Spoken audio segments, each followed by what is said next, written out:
All right, let's see what TikTok has to say about AI and jobs. Oh my gosh, this one says 80% of jobs are going to be gone in the next 10 years. Okay, we need to talk about this. Hi everyone, I'm Sabba. After working with hundreds of businesses at Apple, at USC, and now as an AI strategy consultant, I see firsthand how AI is shaking up the job market. But is it really coming for your job? Or is this just hype? Today, we are diving into some of the most viral AI job predictions on TikTok and reacting to them live and figuring out what's real and what's just fear-mongering. So let's get into it. We may be only 2 or 3 years away from AI systems being better than humans at almost all Oh my God, tasks. this one is not going to make people happy. You know, when people hear AI is going to be better than all humans at all tasks, one of the biggest things they think is like, oh my God, it's going to completely replace me. But here's the biggest piece that people miss, and that is we barely operate at 10% of our potential. When the kinds of tasks he's talking about are the kinds of tasks that we don't even want to be doing anyways. I've called in my essay, Machines of Loving Grace, Which was a really, really, really long essay and a perfect one to put inside a ChatGPT. Country of geniuses in a data center.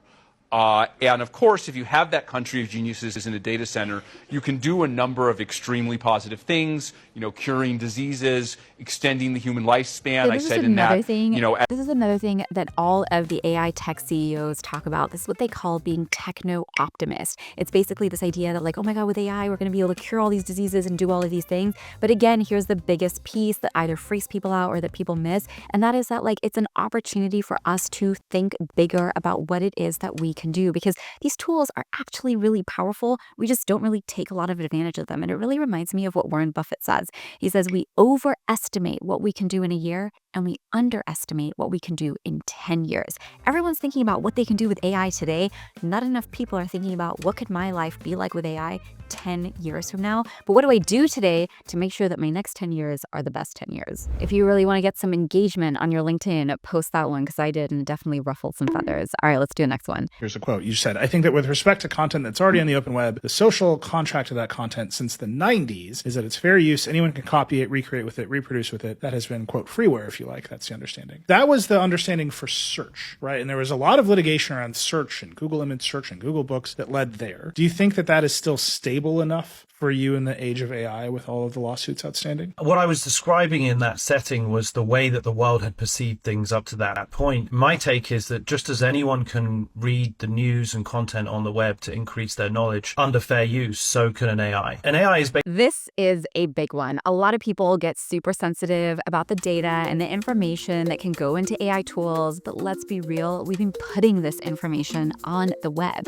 So what's the difference between person A reading it and ChatGPT reading it? Well, the difference is you don't really think that person A can actually do a lot with the information that you have, whereas ChatGPT can take it, turn it into businesses, turn it into articles, and actually apply it. This is actually one of the, I think, interesting things that nobody talks about enough with freebies that we put out. When we're putting freebies out on the internet and we're putting content out on the internet, we're not really doing it just out of the goodness of our hearts. We're doing it because we're trying to bring you into a funnel. We're trying to sell you a product. And the reason that freebies work so well is most people can't actually implement those ideas that are given out in the freebies. But if you take like the 10 hooks you can use for your Instagram, you go upload it into ChatGPT and say, hey, help me write my next Instagram post, it's going to do a much better job of actually taking that content. And I think it's triggered a lot of people.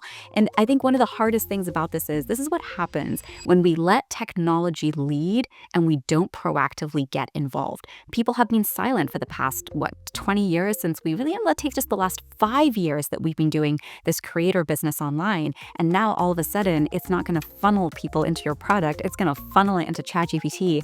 And we're not so happy about it. This is what we call futures thinking. Thinking not just about what technology can do today, what we can do today, but what might the positive and what might the negative consequences be 5 years from now so that we can start acting on those things today. So let's go into what this actually means for you and your job. And let's zoom in a little. AI is absolutely going to impact jobs. And I think that people in AI are kidding themselves when they say things like AI is only taking over tasks and not jobs. And I would call upon all AI folks to start saying the real honest answer, which is I think what's really awesome is people are starting to finally say the real honest answer. And this is something we have said since the beginning. Honestly, I'm a recession kid, right? I graduated during the recession. I know that people will lay you off in a heartbeat.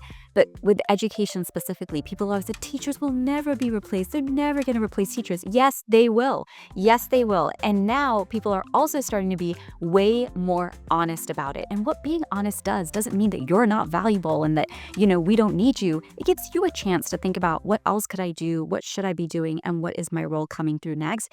And I think people are not only all the tech CEOs, go on their Twitter, handles, go on their blogs. They are actively writing about this now, telling you how to get prepared, telling you what's coming up next, even putting out for free the best versions of their AI so that you can actually see what this technology can do for you so that you can start getting prepared.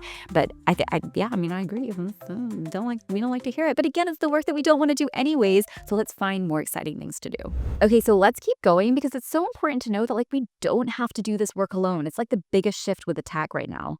This is such a profound shift in human history. Until recently, if you wanted the best answers, you had to be someone who could afford it. You had to be someone who had access to the greatest minds in the world or the best materials, libraries, expertise. And now, and can we be real? Even if you did have access to the best minds and the best people in the world, how many times do you walk into a class and actually even ask questions? Or if you ask questions, nobody has time to answer them. Or it's too many people. It's oh, sorry, I got to finish my lecture first.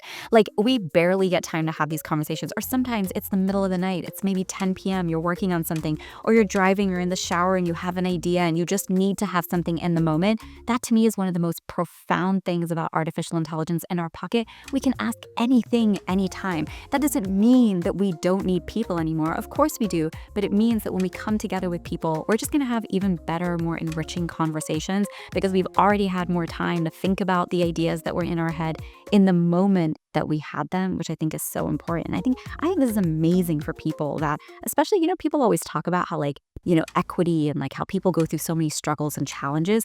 I think those people have a resilience that sometimes people that come from more comfortable backgrounds don't have. You start putting these tools in their pockets and start empowering them to take action. I think we're going to see so much more equity in the world and so much more opportunity for just all people. All right, and this is going to be the hardest pill to swallow, but let's keep watching. It's actually the routine white-collar workers that's easiest to replace because to replace blue-collar worker, you need robotics, mechanical excellence, and the ability to deal with dexterity and maybe even unknown environments. Very, very difficult. Okay, well, let's go back full circle to right where we started. Yes, what do we do with white-collar workers? We literally put them in front of a screen all day long. We stick them in meetings that they don't need to be at all day long. And let's be real, most people in these jobs, like I said, we're operating at 10% of our potential.